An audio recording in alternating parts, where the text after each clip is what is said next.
Esse encontro promovido pela Secretaria do Verde de São Paulo sobre as reservas particulares de patrimônio natural é muito importante na relação com os recursos hídricos. Por quê? No processo de cobrança rural dos usos da água, é importante discutir a possibilidade do pagamento de serviços ambientais para quem produz água. O segundo aspecto importante é valorizar quem preserva com essas reservas particulares de patrimônio natural. Essa é uma política que devemos discutir, inclusive nessa discussão dos recursos hídricos que envolve as áreas de proteção dos mananciais subterrâneos, que começa a ser discutido para ter uma lei específica. Portanto, vamos acompanhar esse tema.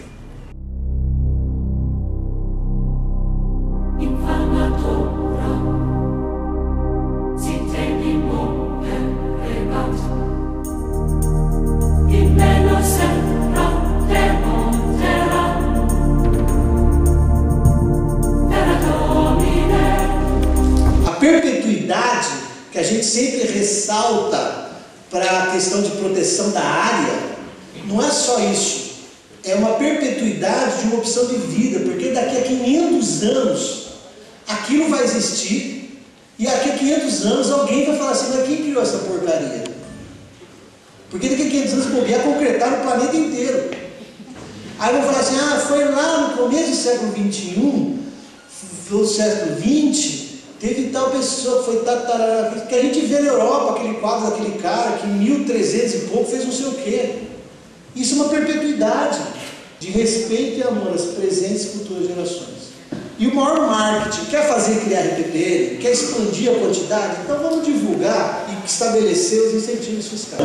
É uma área que ainda hoje recebe tem ainda uma área de produção de eucalipto nos moldes convencionais. E a ideia é que a gente justamente incorpore isso daqui dentro dessa área do Parque das Neblinas.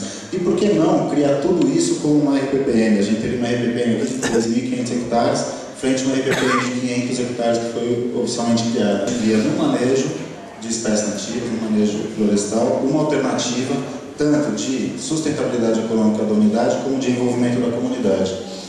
Isso é o que está acontecendo hoje no programa que a gente tem de manejo da Palmeira Jundiaí. Em 1996, quando assumiu a presidência do IBAMA, o ministro Júnior, com quem eu trabalhara no governo do presidente Itamar Franco, ressalto o trabalho que eu fiz gratuitamente para representar o meu patriotismo na área jurídica como advogado, a pedido do presidente. Ele assumindo e começando a institucionalização da RPPN federal, eu pedi a essa oportunidade na época que era concedida pelo IBAMA. E começou o calvário. Antes de se falar em agrofloresta, em agroecologia, meu pai e minha mãe já colocavam entre as nativas. Então, tudo que foi plantado lá foi plantado em equilíbrio, digamos assim, convivendo com a mata. Há uns 40 anos atrás, essa parte aqui é uma pedreira que é granito. Meu pai recebeu uma proposta de uma mineradora, que era uma fortuna, para explorar a pedreira por 50 anos. Por sorte, meu pai já gostava de lá e nem cogitou na ideia de explodirem a propriedade inteira. Ele respondeu simplesmente que ele já tinha a fazenda que ele queria onde ele queria. Então, a última RPPN que a gente chama para fazer sua apresentação aqui, fazer uso da palavra, é a RPPN Rio dos Pilões, o Gilson Alves Bevilacqua que vai falar. Então, esse modelo foi para frente. Como a colega que falou antes, eu não acompanhei o processo desde o início, mas eu não ouço eles comentarem de terem enfrentado muitos problemas para a criação da RPPN. Me parece que foi tranquilo também. Ela foi criada em 99, ainda pelo IBAMA, né? Hoje passou para a administração do Instituto Chico Mendes, então é uma RPPN federal também. Essa exigência do GEL e a tendência, isso até um encontro que teve de técnicos de RPPN de vários estados que teve agora no Paraná, o ICMBio, está se convergindo, que em áreas rurais não vai ter como escapar disso em algum momento, porque a gente não exige no reconhecimento, mas quando chega para verbar, o cartório exige para o processo. 52 centavos. Brincadeira. O caso da Débora aqui na região dela ficou por volta de R$4.000 por hectare. Aqui a Prefeitura de São Paulo está por hectare. Tá? Agora aqui na Prefeitura de São Paulo, para fazer o Parque Natural do Carmo, né, ficou R$12.500 o quilômetro linear, ou seja, cada 1.000 metros de divisa, R$12.500. Então, isso você consegue perceber que esse valor vai variar muito, porque de acordo, começa com conseguindo a SPVS, uma experiência muito interessante. Tá? A outra pergunta, aqui em São Paulo tem que se construir, mas o modelo internacional não seria. Sobre essa questão de pesquisa, além de pagamento de serviço ambiental, a última pesquisa feita lá na área que a gente trabalha, eles levantaram vários outros serviços, e o referente a crédito de carbono equivale a 6% do que é serviço prestado. Então, estudo tem. O que precisa ver é como vai viabilizar isso. Então, RPPN, somente por edital, que pode ou não liberar a verba para implantação e plano de manejo? Bom, atualmente sim. Hoje à tarde vocês vão ter a oportunidade, né, da experiência do edital da Aliança, né, que é uma iniciativa da sociedade civil, né, que abre esse edital, tanto para você criar a RPPN, como para fazer o plano de manejo. O caminho das pedras, né, são fontes públicas de recursos que um proprietário da RPPN pode captar mediante o projeto. Se alguém tiver alguma coisa para complementar também.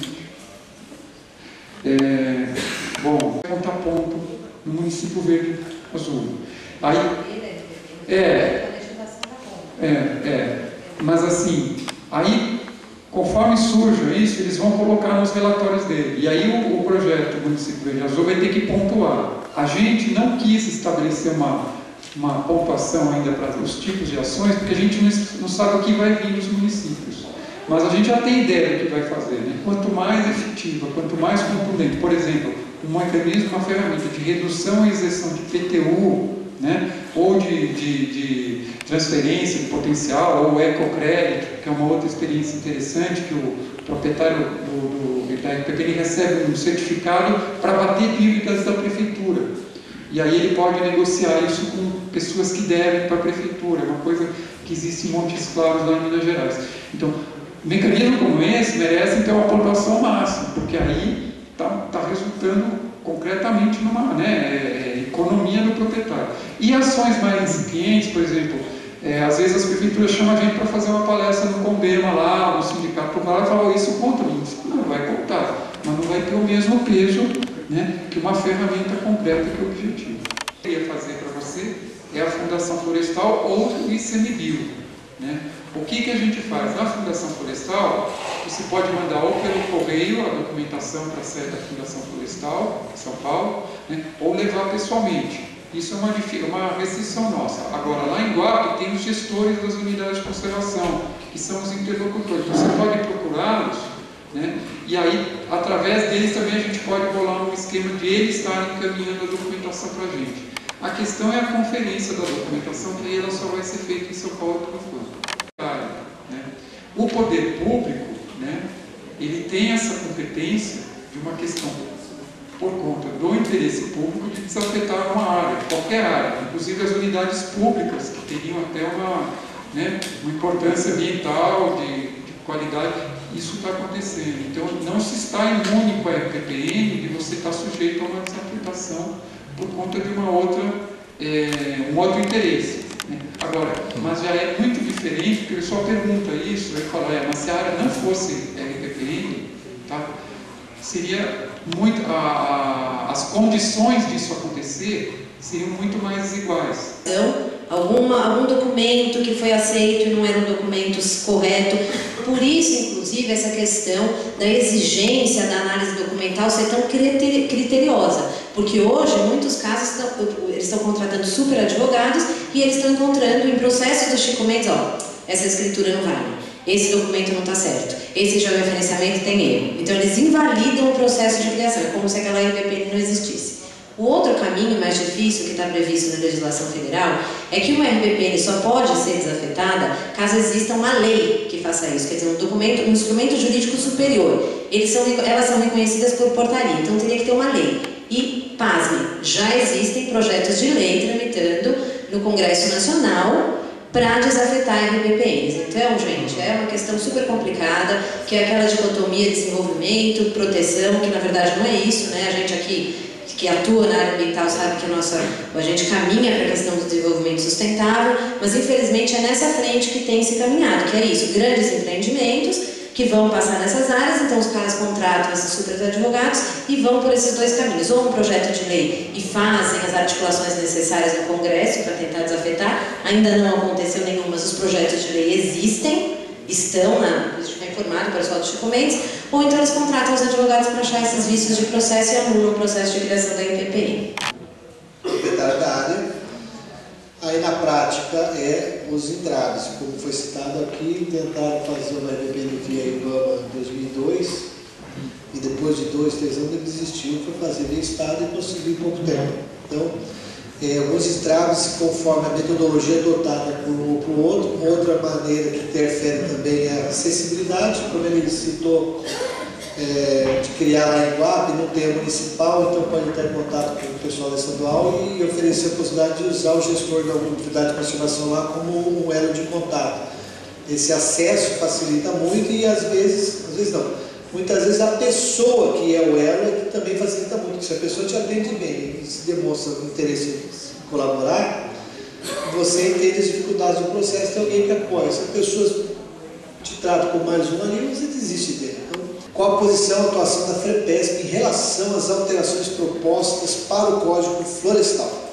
Em si não há esse debate interno formalizado, mas na lista de RPPNs, a discussão que ocorre em relação a isso, majoritariamente os RPPnistas são conservacionistas, ambientalistas, preservacionistas, e nós defendemos, a gente conversou com o Daniel, que é o presidente, e temos aqui a Eneida, que também é da diretoria, que está presente aqui, que nós temos a FEPESP é uma que pode discutir, lançar essa discussão, amadurecer, porque ela traz, repito, o proprietário da iniciativa privada que optou por fazer essa perpetuidade, e ele é os que mais têm autoridade para discutir a questão das restrições do Código Florestal e mostrar que existe caminho sim de desenvolvimento sustentável, estadual, municipal.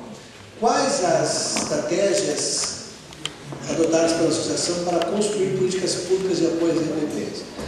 Então nós estamos na transição da FEPESP entre a antiga gestão, que era o João Ricieri, a esposa, e agora o Daniel, e uma das coisas que está fazendo é retomar esses contatos com o Estado, com o município, especificamente com o município. Estou tendo um contato físico imediato aqui, estou tocando nela, porque eu a conheci pessoalmente hoje. Mas a Fundação também, o Oswaldo nos atendeu muito bem, Michele muito bem, tem conversa com a Mariana da Aliança. Então, a articulação, nós estamos retomando esses níveis de articulação, nos pondo à disposição do que é possível de colaborar com competência e expertise e também de servir, de produzir sinergia. O relatório ambiental, o EIMA, a RIMA, tá. Acho que essa pergunta é mais para o Pellegrini, porque assim, eu sinto menos isso porque eu estou no alto da serra. Então eu tenho uma barreira física ali que me impede de ter essa sensibilidade mais próxima. O que eu sinto é que há um burburinho muito grande pela questão imobiliária, e no município de Bertioga isso fica um pouco mais agravado, porque a gente tem hoje no município de Bertioga com cerca de 95% dentro de unidade de conservação de proteção integral. Então o município tem 5% de possibilidade de ter uma área urbana, e ele tem, acho que se eu não me engano, mais 2% da sua área urbana a crescer. Então isso é bastante preocupante, eu vejo na região. Os artistas estão sofrendo muito. Existe já um comitê dos prefeitos, desde Itanhaém até Peruíbe, etc., do lado de cá também, de Bertioga, para trabalharem conjuntamente para minimizar os impactos do pré-sal. O que nós percebemos é que está havendo já um boom econômico. Nós temos notícia de que grandes empreendimentos em Santos já estão sendo feitos na área do porto. A Petrobras planeja construir 6 torres de escritório. Empresas satélites já estão vindo para Santos e para outras regiões da Baixada Santista. Os municípios estão sofrendo muito, porque não tem área física para construir. O Guarujá é um local que não tem grandes investimentos, a não ser alguns estaleiros, e a preocupação é que os trabalhadores que vão para as nossas áreas, né, eles comecem a invadir áreas de preservação ambiental. Nós tivemos notícia, a Codesp, inclusive, nós participamos de um processo, eles estão fazendo o rebaixamento da calha do canal de Bertioga, da entrada do porto. Isso vai afetar a fauna marinha, vai afetar os pescadores, vai afetar todas as comunidades de maneira geral. E, por outro lado, essas pessoas não têm para onde ir, né? Então, a Codesp fez esse trabalho. Os valores dos imóveis na região já aumentaram cerca de 50%. Guarujá está propondo um novo, dentro do zoneamento econômico ecológico, eles estão propondo supressão de áreas de mangue e algumas áreas da região para aumentar a disponibilidade de área ocupável, né, para estaleiros, para residências, porque senão é o que acontece em Bertioga. Existe uma pequena região que pode ser ocupada, então o Guarujá está indo, vamos dizer assim, tentando conciliar o econômico com o ambiente.